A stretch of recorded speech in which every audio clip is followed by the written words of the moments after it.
স্রোত কোথায়, এটা কি আমাদের মুখ্যমন্ত্রী জানেন না? অবশ্যই জানেন, কিন্তু কেন ধরা হচ্ছে না? কেন সেই মেইন সাপ্লাইয়ারগুলোকে ধরা হচ্ছে না? ওরা নিয়ম বের করে যে ট্রাক ড্রাইভাররা অ্যাক্সিডেন্ট করলে 10 বছরের জেল, কিন্তু ওরা এই নিয়মটা কেন বের করে না যে যেই ট্রাকে বা যেই গাড়িতে নেশা ধরা হবে, নেশা সামগ্রী পাওয়া যাবে, সেই ড্রাইভাররা 10 বছরের জন্য জেল যাবে? এগুলো ওরা কখনোই করবে না। কেন করবেন?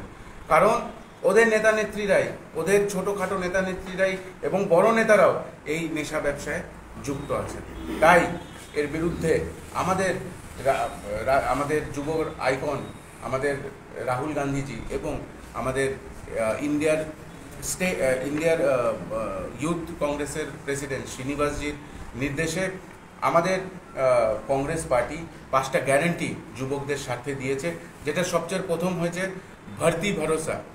আমরা লোকসভায় জিতে আসার সাথে সাথেই 30 লক্ষ গভর্নমেন্ট জবস, আমরা ভ্যাকেন্সি যেগুলো আছে এগুলোকে পূরণ করব এবং আমরা 30 লক্ষ চাকরি ফার্স্ট গোতে দেওয়া হবে। সেকেন্ড, পেহেলি নকরি পকরি, যারা ডিপ্লোমা করে আজকে বসে আছে, যাদের চাকরি নেই, যারা ফার্মাসিউটিক্যালস বা মেডিকেল ডিপ্লোমাস নিয়ে বসে আছে, ওদের জন্য বছরে 1 লাখ টাকা করে স্টাইপেন্ড দেওয়া হবে।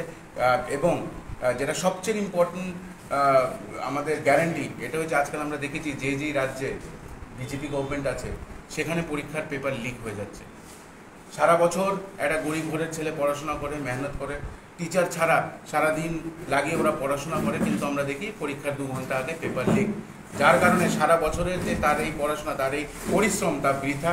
এবং যারা পয়সা দিয়ে এই পেপারগুলোকে কিনে নিচ্ছে এবং কিনে নেওয়ার পরে ওদের মধ্যে একটা গরিব ছেলে যে সারা বছর কাজ করে, ওদের মধ্যে আর যারা পয়সা দিয়ে সেই পেপারগুলোকে কিনে নিচ্ছে এর মধ্যে কোনো ডিফারেন্স থাকে না।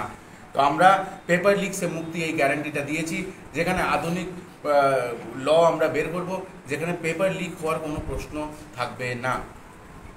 फोर्थ, गीग इकोनॉमी में सामाजिक सुरक्षा। गीग इकोनॉमी वर्कर्स माने যারা কার্পেন্টার, যারা হোম ডেলিভারি করে, যারা পোস্ট ডেলিভারিজ করছে, যারা ডিটিডিসি ডেলিভারি বয়েজ, যারা অনলাইন খাবার ডেলিভারি করে, কার্পেন্টার্স, প্লাম্বার্স, ওদের যাতে মাসিক আয় ডাবল হয়, ওদের যাতে একটা ভালো